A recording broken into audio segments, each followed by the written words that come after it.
On va passer à RTL Info. RTL Info, c'est le journal de la chaîne privée RTL TVI, chaîne privée. Pourquoi est-ce qu'on va regarder cette chaîne de mort? Parce qu'il se trouve, premièrement, qu'ils m'ont interviewé. Donc, allez, on va la regarder. Deuxièmement, parce que c'est la chaîne qu'a choisi Valérie Glatini pour aller en studio pour se défendre. Donc, ça mérite quand même qu'on regarde ce qu'elle a à dire, puisque jusqu'ici, on n'a parlé que des profs, que des revendications des profs. Eh ben, allons voir la défense de Valérie Glatini. Je me suis procuré ce RTL Info du 10, donc du jour des grèves, par un billet très légal, et on va quand même le regarder. Des enseignants, des élèves, des directeurs d'école, à nouveau dans la rue ce matin. Entre 2000 et 3000 manifestants d'après les syndicats, venus assister à des funérailles symboliques. Ah, encore ces On funérailles. enterre le gouvernement de la Fédération Wallonie-Bruxelles et plus particulièrement toutes les mauvaises mesures qu'ils prennent. Ils décident de faire des économies moi. au seul endroit où il faudrait réinjecter de l'argent parce que notre système scolaire est déjà en déficit budgétaire. Des économies dans Et ouais, voilà, c'était mon heure de gloire. Je suis passé sur RTL. Je m'étais juré de ne plus répondre aux questions de RTL parce que c'est bien connu, RTL déforme toujours les propos en interview. Là, je trouve, ils ont été plutôt respectables. Et je trouve d'ailleurs que j'ai un peu regardé, j'ai pas regardé toute la vidéo, mais j'ai un peu checké 2-3 passages. Je trouve en général que ça va. Ils font des efforts, RTL. C'est bizarre. Qu'est-ce que je dis? Oui, donc l'interview, pour la petite anecdote, elle a duré genre 4-5 minutes. Vraiment, 4-5 minutes. Et c'est tout ce que vous verrez de cette interview. 3 secondes. Donc, comme sur 4-5 minutes, ils ont pris une phrase de 3 secondes, on la remet. Toutes les mauvaises Ce mesures plaisir. qu'ils prennent. Ils décident de faire des économies au seul endroit où il faudrait réinjecter de l'argent parce que notre système scolaire est déjà en déficit budgétaire. Eh oui. Mais c'est bien la phrase qu'ils ont pris, franchement, c'est bien, c'est la plus forte. J'ai pas été trop mauvais là, je me trouve plutôt bon. Ils décident de faire des économies au seul endroit où il faut pas en faire puisqu'on est déjà en déficit budgétaire. Donnez-nous de l'argent. économies dans l'enseignement et la colère de tout un secteur. Depuis tôt ce matin, les enseignants sont présents dans les rues de Liège pour faire entendre leurs revendications. Il faut interpeller. Il y a des personnes qui pensent qu'on fait le pont aujourd'hui. Ce n'est pas vrai. On ne fait pas le pont. On est là. On est sortis dans la rue pour revendiquer nos droits. Depuis 38 ans, Michel enseigne le français. 38 ans qu'il se mobilise aussi pour son travail, qu'il considère aujourd'hui comme menacé par les réformes. J'ai commencé ma carrière au moment des grèves de 90, un tout petit peu avant, et 38 ans de dénigrement permanent de la profession. À Binche, là aussi ce matin, une atmosphère symboliquement funeste. La façade de l'école et des enseignants tous habillés de noir. On a tenu vraiment à utiliser cette symbolique du deuil de l'enseignement, des conditions de travail. Ça a fait le tour de toute la Belgique, hein, cette Certains idée de s'habiller en portent un noir. masque blanc symbolisant leurs collègues qui risquent de perdre leur travail avec la mesure des 2 heures de plus en classe pour le secondaire supérieur. En rajoutant des heures à mes collègues, en fait, on m'en enlève à moi et je risque vraiment de perdre la moitié de l'horaire de l'école dans laquelle je me suis investi pendant 8 ans. Aujourd'hui, on a l'impression un peu de participer à l'enterrement de l'enseignement, vu tout ce qui nous attend. Des enseignants aussi à Bruxelles. La manifestation rassemble là près de 250 professeurs d'après les chiffres de la police. Même si Glatini veut pas nous, on est là. Des fleurs sont drôle, déposées en cette mémoire de ce que les syndicats appellent les professeurs sacrifiés par les mesures du gouvernement. Bon, c'est un peu le même reportage, hein. Moi, je suis enseignante en 4, 5, 6 secondaire, et travailler 2 heures de plus pour le même salaire. Ah, regardez un peu là derrière. Enseignement malmené, professeur méprisé, élèves sacrifiés. Vous avez compris? Vous avez compris? On dégrade nos conditions de travail et au bout du compte, c'est vous qu'on sacrifie. Moi, je suis nommé, hein. Moi, je continuerai à travailler. Non, en fait. Ah, c'est inimaginable. Je Enfin, ne sais j'espère. actuellement pas comment je vais pouvoir m'en sortir. Je ne sais pas, véritablement. Certains Mais n'ont pas non, ils hésité savent à pas, bloquer c'est- brièvement la circulation pour partager leur colère. Dans la foule, des jeunes venus soutenir les La enseignants. Souki, Je suis inquiet pour les Bruxelles. profs et pour nous parce que toutes les réformes qui sont prises là pour le moment, elles sont en train de détruire le service public. Dans les prochains Ah bah, il y avait même des élèves. Enfin non, ils ont dit des jeunes, donc je sais pas s'ils sont élèves. Ils sont peut-être sortis. Un jour, d'autres actions symboliques des enseignants pourraient avoir lieu un peu partout en Wallonie et à Bruxelles, avant la grande manifestation nationale d'ici 2 semaines. On l'a entendu, l'un des éléments qui a mis le feu aux La manifestation nationale, donc il parle des actions de la semaine prochaine, le 26. poudres. Bah, je savais pas qu'il y avait une manif le 26. C'est le passage de 20 à 22 heures de cours pour les enseignants du secondaire supérieur. Pour les professeurs, cela représente beaucoup plus d'heures de travail en plus, notamment en dehors des classes. Alors nous avons voulu objectiver cette donnée. Que représente le temps de travail d'un enseignant? Préparation. Ah bah ça c'est fort, hein, parce que... Alors c'est très fort ça, parce que si elle arrive à donner un chiffre clair de combien d'heures de travail on preste, c'est très fort. Il y avait une étude en Flandre, il y a une dizaine d'années, qui disait qu'en règle générale, les profs flamands travaillaient 47 heures ou 49 heures par semaine. Un employé, c'est 38. Hein. J'espère sincèrement que ça va être un gros carton. Il assure 20 heures de cours par semaine, à un temps plein, en théorie. On a un métier où on doit faire preuve de flexibilité, donc J'adore ces lunettes. j'ai jamais passé mon temps à calculer. Car pour Il est prof de maths, il a jamais passé son temps à calculer. C'est de l'humour. lui, dans son métier passion, on ne compte pas ses heures de travail. On a un peu tendance à réduire notre travail à le temps qu'on passe en classe et le temps de correction et de préparation, mais il y a tout le reste. Les voyages, les réunions de parents, tous les projets qu'on mène au sein de l'école, parce qu'en fait une école c'est tout ça, c'est tout ce qui est à côté des cours. Les bulletins, les conseils de classe, les journées pédagogiques, les commentaires bulletins, les points, les corrections, les prépas, les réunions des parents, les mails des parents, les mails des élèves, les mails de la direction. Il y a les remédiations, les évaluations à préparer, les corrections des évaluations, la transformation de nos chapitres en matériel numérique pour pouvoir afficher des jeux aussi concrets, les photocopies, les combats contre la photocopie, les dossiers d'apprentissage, les rapports de compétences, les dossiers d'accompagnement. Il y a beaucoup de choses en dehors des classes. Vous vous rendez pas compte, hein? C'est pas le temps qu'il faudrait compter, c'est l'énergie qu'on met, c'est le cœur qu'on met. Pour moi, c'est ça qu'il faudrait faire.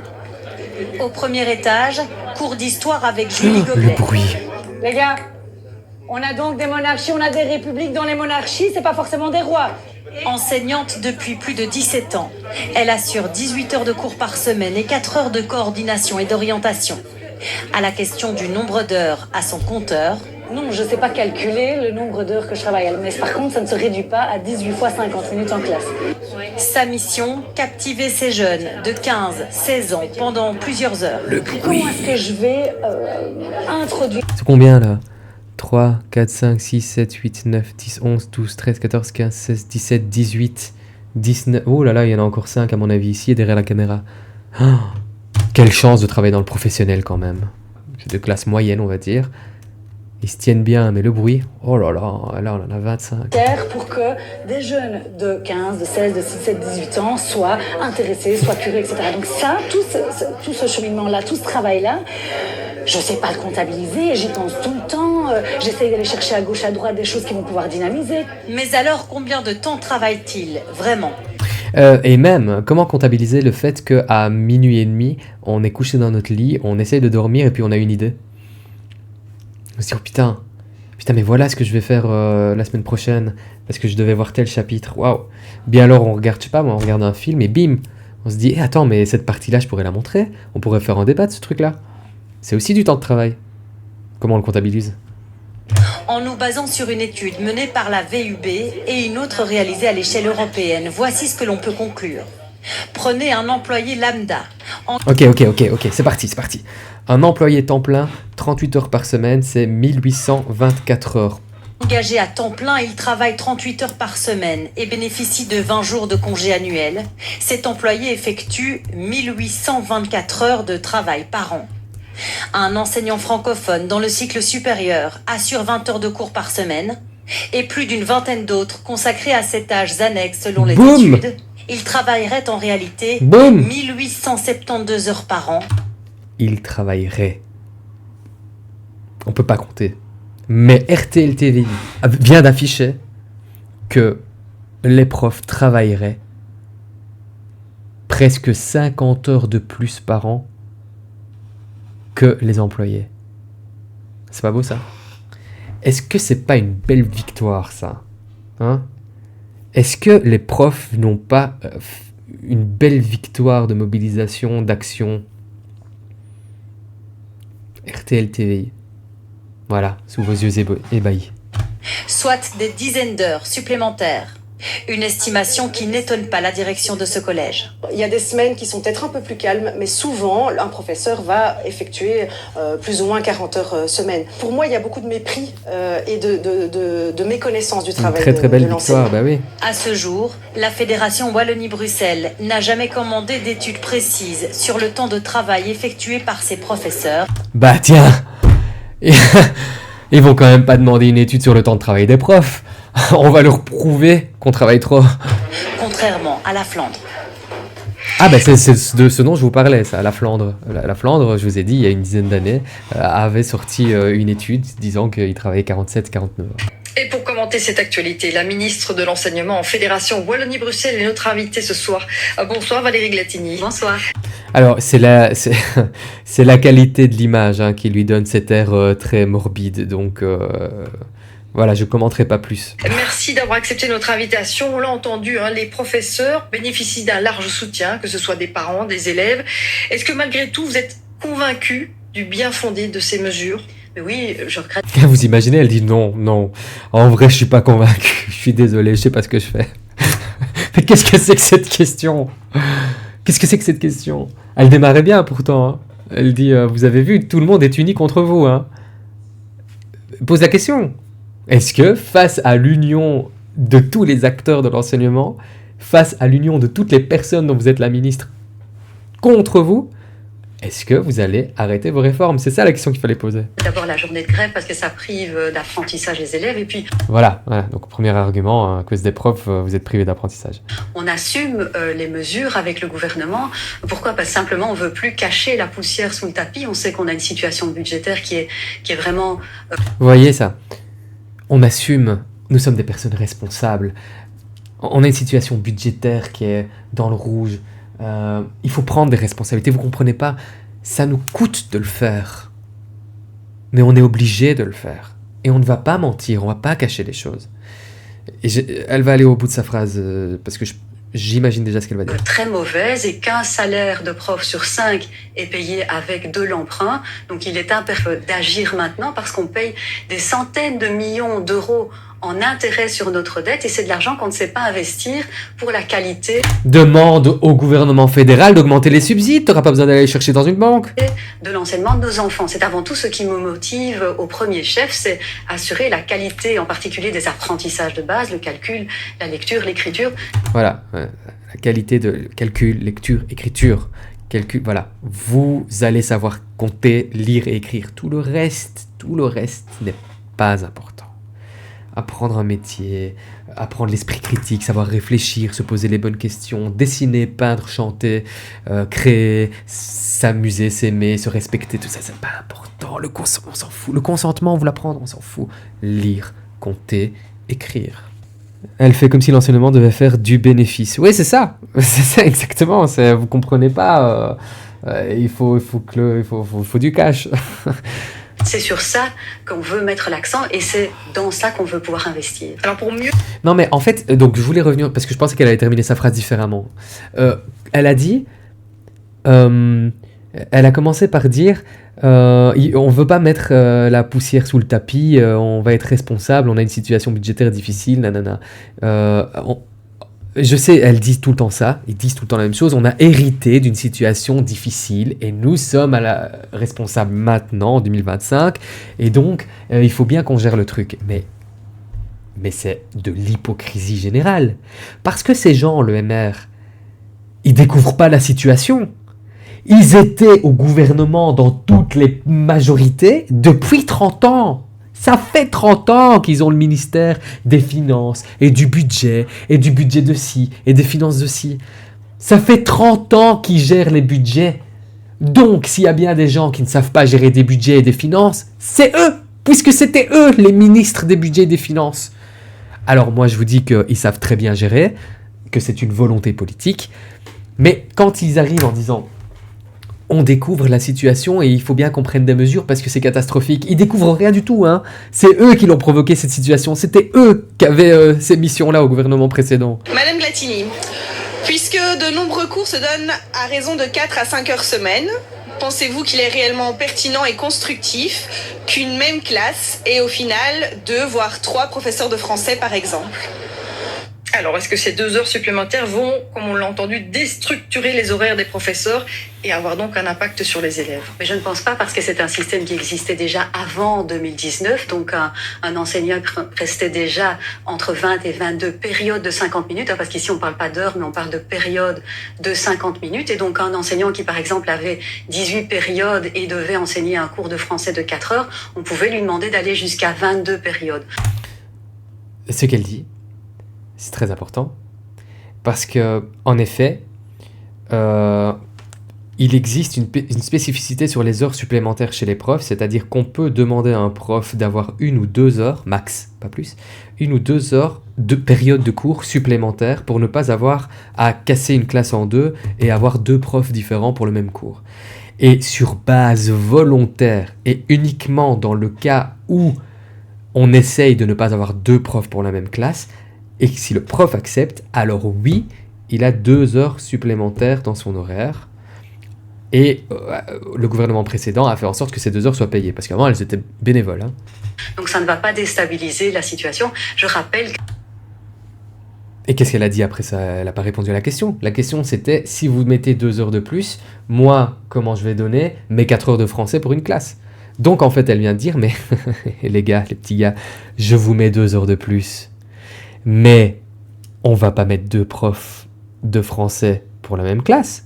Je vous mets 2 heures de plus et on va activer ce système de 2 heures supplémentaires pour que vous puissiez avoir une classe de 4 heures. Donc en gros, elle est en train de dire non seulement je vous fais travailler 2 heures de plus non payées, mais en plus je vais vous forcer à avoir 2 heures supplémentaires. Donc en gros, elle va vous forcer à avoir 4 heures. Voilà ce qu'elle vient de dire.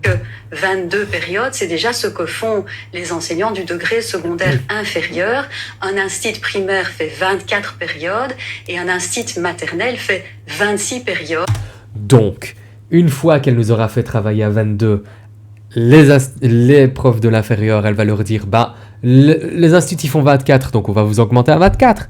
Et puis ils iront voir les instituts en disant, mais les maternelles ils font 26, on va vous augmenter à 26. Et puis les maternelles ils vont dire, quand même, vous pourriez passer à 28. Puis ils iront retrouver les profs du degré supérieur en disant, mais l'inférieur ils font 24, on va vous faire passer à 24. Et puis ils vont trouver les 20, et ils vont augmenter tout le temps sans arrêt. Ça n'a pas de fin. Leur logique n'a pas de fin. Et son argument n'est pas logique. Rappelons aussi qu'un prof du degré secondaire supérieur va gagner 25% de plus. Et enfin, j'ajoute que un Oui, c'est vrai. Donc, augmente la rémunération de tous les autres. Professeur de l'enseignement secondaire supérieur va déjà travailler 30% de moins face classe que le reste de l'OCDE. Ça ne veut pas dire Attends, j'ai pas compris. Un professeur de l'enseignement secondaire supérieur va déjà travailler 30% de moins face classe que le reste de l'OCDE. J'ai pas compris. Un prof du degré supérieur, donc un prof 4, 5, 6, 7, travaille déjà 30% de moins face à une classe que n'importe quel autre de l'OCDE. L'OCDE, c'est l'organisme... L'OCDE, c'est l'Organisation mondiale du développement économique, du commerce et du développement économique. D'accord ? C'est un groupe de propagande pour faire du développement économique sur le marché des biens, des services, des achats, le commerce quoi, les magasins, le commerce. Et ils organisent le capitalisme au niveau mondial. Et elle vient de dire que nous, les profs, on travaille 30% de moins, 30% de moins face à la classe que ceux de l'organisme mondial du commerce, du développement économique. Je comprends pas ce qu'elle dit. Ça ne veut pas dire que nos enseignants ne travaillent pas beaucoup, qu'il n'y a pas un travail de préparation et de correction très important, mais il y a une mesure ici d'harmonisation par rapport aux profs du degré secondaire inférieur. Et là, elle vient de nous voler un mot. Vous n'avez pas entendu. Elle a dit, c'est une mesure pour harmoniser le travail sur le degré inférieur. Harmoniser, c'est-à-dire tout le monde sera sur le même pied. Tout le monde égal. Mais l'harmonisation, c'est pas ça. Harmoniser, c'est prendre ceux qui ont des conditions de travail les moins bien et faire en sorte qu'ils aient les mêmes conditions de travail que les meilleures conditions de travail. Et là, elle fait l'inverse. Elle prend ceux qui ont les meilleures conditions de travail, elle les abaisse à ceux qui ont les moins bonnes conditions de travail. Elle fait pas de l'harmonisation. Non, elle fait de la destruction. Pourquoi ? Si elle veut harmoniser, elle ne fait pas en sorte que les profs de l'inférieur ne prennent que 20 périodes. Là, c'est harmonisé, tout le monde est égal. Tout le monde fait 20 périodes. Pourquoi tout le monde fait 22 ? Sachant que ces 2 heures ne seront pas payées. Elles ne seront pas payées. C'est pas de l'harmonisation. C'est de l'arnaque. Quelque chose qui est assez simple à régler, les directions ont l'habitude de faire cela. J'ajoute au passage qu'il était très peu probable qu'il y ait des pertes d'emploi, puisque précisément... Il est très peu probable qu'on vire 1500 profs. Nous avons un renouvellement très important, nous avons un grand besoin de profs, en particulier dans l'enseignement secondaire supérieur. Il est peu probable qu'on vire 1500 profs parce qu'on en a besoin. En raison des départs naturels, donc à la pension ou les pensions anticipées. Et il y a des profs qui vont partir à la pension. Donc on va avoir, en particulier l'année prochaine... Donc elle a dit, comme il y a des profs qui vont partir à la pension, on va pas virer des profs pour augmenter le temps de travail de tout le monde. On va juste pas engager. Un grand besoin d'enseignants, donc il n'y aura pas de licenciement, il y aura plutôt des pertes d'heures, mais on travaillera avec les directions pour faciliter les réaffectations qui ont lieu chaque année. Et alors là c'est fort, c'est très très fort. Parce qu'elle dit, comme il y a des gens qui partent à la pension, on augmente le temps de travail, et les heures que ces profs qui partent à la pension vont libérer, on les donne naturellement à ceux à qui on a augmenté le temps de travail. Et on vire personne. Et c'est très juste. Sauf que ça marche pas. Parce qu'elle a pas l'air de se rendre compte que, premièrement, chaque année, il y a des profs qui partent à la pension. Donc, chaque année, il y a des profs qui partent à la pension, c'est pas une situation nouvelle. Mais puis surtout, c'est pas 1500 profs qui partent à la pension chaque année. C'est genre 600. Donc il y aura des pertes d'emploi qui ont été calculées par les syndicats et qui équivalent à 1500. Voilà, 2 messages rassurants pour commencer. Voilà, 2 messages rassurants pour commencer. Bien sûr, tout le monde est rassuré, hein, parce que comme on n'a rien compris et que vous souriez, on allait rassurer. Je vous propose de découvrir la question de Franck. Il est professeur de maths. Et vous voyez, c'est pour ça que je déteste RTL Info. À quel moment une journaliste objective va dire « Eh bien voilà, tout le monde est rassuré ». Non, elle est journaliste. Elle doit poser des questions. Elle ne doit pas dire « Eh bien voilà, maintenant vous êtes rassurés. Maintenant tout le monde doit vous croire et je ne vous oppose aucun contre-argument. » Parce que c'est ce qui se passe sur le plateau. Il n'y a que la ministre, il n'y a pas un syndicat, il n'y a pas un prof qui va amener le contre-argument. C'est Madame la ministre parle et la journaliste vient de dire « Eh bien maintenant vous buvez ce que Madame la ministre a dit et vous êtes rassurés. » Il ne se passe rien. Pour ceux qui m'ont vu en spectacle. Et sciences au collège Saint-Barthélemy de Liège. Cette question et on parle de Liège. Sur l'instauration d'un CDI. On l'écoute. Le CDI. Bonjour Madame Gattini, vous et le gouvernement de la Fédération Wallonie-Bruxelles choisissez de prendre des mesures d'économie qui détériorent nos conditions de travail, alors que aussi bien l'enseignement que la Fédération auraient bien besoin d'un refinancement pour être à la hauteur de nos ambitions. Et d'un autre côté, vous choisissez d'attaquer le statut d'enseignant, de le remplacer par un CDI dont personne ne connaît la teneur et qui en fait est une mesure excessivement coûteuse pour les finances de la fédération. Est-ce que ce ne serait pas juste une mesure idéologique de destruction de notre statut ? Mais non, je ne pense pas, c'est même l'inverse. Ce que nous avons décidé de faire, c'est un plan sur 4 années, donc il y a une grosse mesure d'économie pour pouvoir réinvestir à terme dans l'école. Et effectivement, dans ce plan sur... Pendant 4 ans, on va faire des économies et après, on va réinvestir. Vous savez ce qu'il y a dans 4 ans ? Les élections. C'est très fort ce qu'elle vient de dire. Je vous rassure, on va faire des économies pendant 4 ans parce qu'avec ces économies, ça nous permettra de réinvestir. Juste après, promis, voilà. Dans 4 ans, après toutes les économies, on réinvestit. Sauf que dans 4 ans, ils vont pas gagner les élections. Et ils le savent qu'ils vont perdre les élections, tout le monde les déteste. Sur 4 années, il y a le projet de créer un contrat à durée indéterminée pour les jeunes enseignants, parce qu'on connaît tous la situation de jeunes enseignants qui font des intérims à répétition, qui ne savent pas Visiblement, c'est toujours pas très clair, hein, la veille de la rentrée, combien d'heures ils vont avoir. Donc l'idée, c'est d'assurer... Ça, c'est vrai ce qu'elle dit. Les profs qui ne sont pas nommés sont dans une instabilité totale. Et c'est hyper stressant, et c'est hyper dur à vivre quand on n'a pas les moyens. C'est vrai. Pourquoi dégrader les conditions de travail des uns pour offrir un contrat qui ne va pas augmenter leur stabilité, qui va, au contraire, faire en sorte que à chaque fin de contrat, ils restressent à l'idée de ne pas avoir de contrat. En fait, rien va changer pour les nouveaux profs, absolument rien.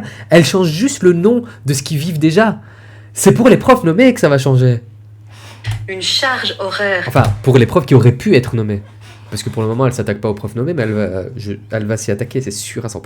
100% garantie, donc on ne doit plus chercher des heures à gauche, à droite, pour un jeune enseignant. Et au passage, je rappelle que... Mais où Comment elle fait ça? Elle n'explique jamais. Comment est-ce qu'elle passe d'un moment où, en effet, les nouveaux profs, pour avoir un horaire complet, sont obligés d'avoir 2 heures dans telle école, 5 à tel endroit et 3 dans un autre, etc. Et comment elle fait avec son contrat CDI, elle n'a toujours pas expliqué ce que c'est, comment elle fait pour assurer qu'ils n'ont pas à faire 6 écoles? Comment elle fait?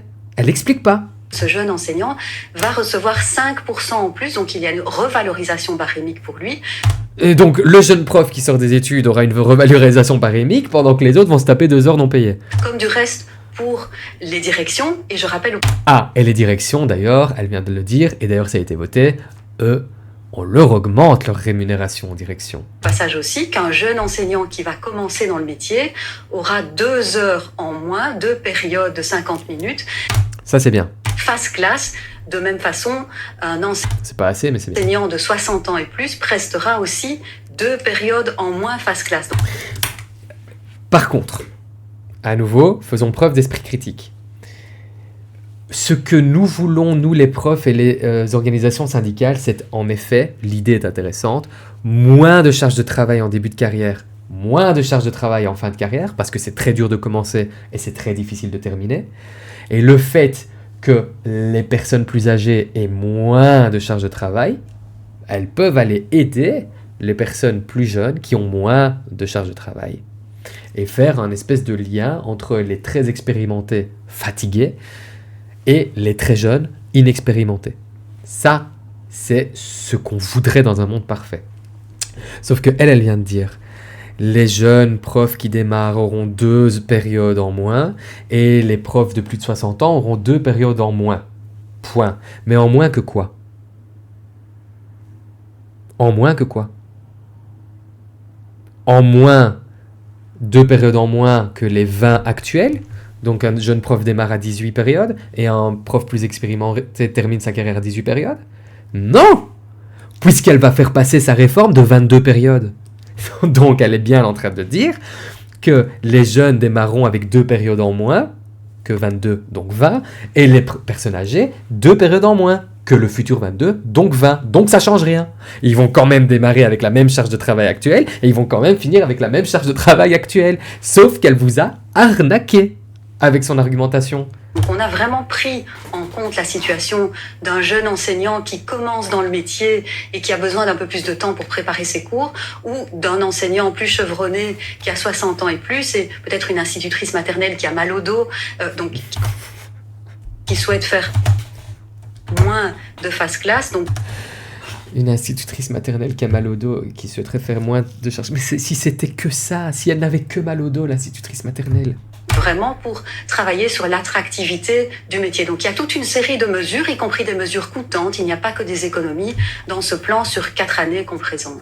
Enfin, je vous propose à présent d'écouter la question de Stéphane, 58 ans, professeur de mathématiques depuis 20 ans. Elle porte sur la DPPR, autrement dit la disponibilité précédant l'âge de la retraite. C'est une mesure permettant d'aménager sa fin de carrière avant la mise à la retraite.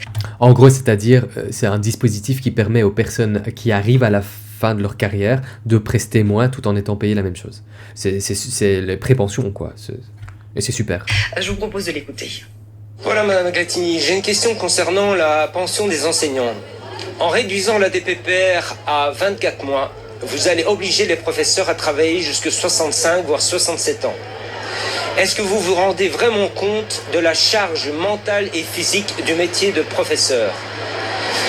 Imaginez-vous un professeur de 65 ans devoir enseigner à des enfants de 15 ou 20 ans, à des jeunes de 15 ou 20 ans. Pensez-vous vraiment que cela soit tenable à terme ? Avant d'écouter sa réponse, ça fait penser que avant la pension elle était à 60. Hein. Elle est passée à 65 d'un coup, et puis maintenant à 67. En France, le pays a failli exploser parce que Macron a fait passer à 64. Et nous, c'est 67. Imaginez-vous rentrer dans un avion piloté par un pilote de 67 ans. Comment est-ce qu'on peut imaginer une seule société viable avec des gens qui bossent jusque 67 ans ? Que répondre à Mais ça, Stéphane c'est une sur ce fausse point. information, c'est complètement faux. On Voilà, fake news. ne supprime pas le système des PPR, donc ce sont les pensions anticipées qui peuvent être prises à partir de 55 ans à temps partiel et 50 Ça dépend de en quelle année vous êtes né. Hein.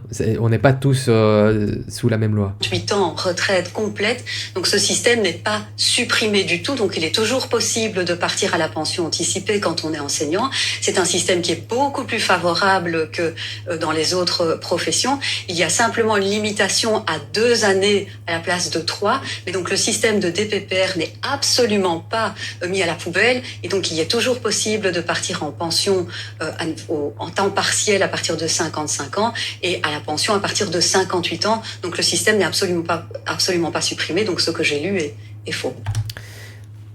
C'est malin. C'est malin parce qu'on ne peut pas la contredire, puisqu'elle dit « le système n'est pas supprimé ». Or, la question c'est « vous allez supprimer le système dans le futur ». Et c'est très malin, parce qu'elle répond avec un autre temps de la conjugaison. Je suis prof de langue. Elle dit « c'est une fake news ». Parce que moi, je n'ai pas supprimé le système encore. Pas encore. C'est ça qu'elle dit. Ce que vous dites est faux, je n'ai pas supprimé le système, ça existe. Sauf que le monsieur, il a dit « vous allez supprimer le système ». Donc, en gros, elle vient de vous arnaquer encore une fois. Alors enfin, une dernière question pour terminer. Les enseignants disent qu'ils ne sont qu'au début de leur combat et qu'ils comptent bien aller jusqu'au bout. Est-ce que vous, de votre côté, vous appliquerez ces mesures budgétaires coûte que coûte, peu importe le nombre de grèves? Mais je pense qu'il faut assumer la situation. Il faut plus se cacher maintenant. On est dans une situation où l'étape d'après, c'est qu'on ne sait plus payer les salaires des enseignants. Donc il y a toute une série de choix qu'on n'a pas fait par Moi, je lui propose qu'on arrête de payer son salaire à elle et puis elle redistribue à 10 profs. rapport aux recommandations des économistes. Par exemple, on n'a pas touché au salaire des enseignants, on n'a pas touché à leur indexation. Bah si, vous touchez à notre salaire. Puisque vous nous faites travailler 2 heures de plus sans paiement, sans nous payer, donc vous diminuez notre salaire. On n'a pas touché. Donc il y a toute une série de choix qu'on n'a pas fait par rapport aux recommandations des économistes. Par exemple, on n'a pas touché au salaire Fake news. des enseignants, on n'a pas touché à leur indexation. Pas encore. On n'a pas touché, on n'a pas par exemple fusionné les petites écoles, on n'a pas Ok. diminué la grille des élèves, on n'a pas non plus augmenté D'accord. la taille des classes. C'était Mais factuellement, c'est ce qui va se passer. toute une série de choses qui étaient proposées par les économistes parce que nos situations est vraiment critique et parce qu'on veut réinvestir dans l'école au bénéfice de nos élèves. Voilà, donc voilà, vous avez une femme qui vous dit on veut réinvestir dans les écoles en coupant les subsides. On veut réinvestir dans l'enseignement en enlevant de l'argent. C'est magnifique ce qu'elle dit. C'est magnifique. C'est magnifique. Je pense que la priorité ici, ce sont nos élèves. Et donc, dans les mesures Non, positives nos que élèves, j'évoquais, c'est pas les tiens. il y a également T'es pas des prof, millions toi. supplémentaires pour de l'accompagnement personnalisé. Vous savez que on vient de mettre en place le test clé, calculer, lire, écrire, donc les compétences de base de nos élèves. On veut pouvoir, une fois qu'on a détecté des difficultés d'apprentissage, mettre de l'accompagnement individualisé. Mais c'est pas des millions supplémentaires, elle ment, encore une fois, c'est fake news. C'est des millions qui existaient déjà, qui allaient quand même sortir. C'est quelque chose qui existe.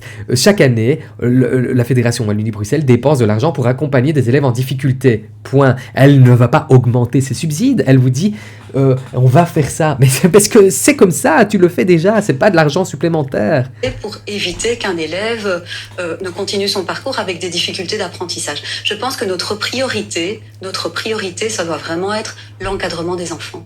Merci beaucoup. Mais oui, avez-vous pensé aux enfants? Valérie Glatini d'avoir répondu à toutes nos questions en direct et aux questions des professeurs. Voilà donc ce qu'on pouvait dire ce soir sur ce dossier. Des reportages et réactions à revoir à tout moment sur notre site et application RT L'Info. Je suis allé voir, il n'y a rien sur leur site RT L'Info. Enfin, voilà, c'est fini. Le mauvais moment est passé. Valérie Glatini n'est plus sur mon écran.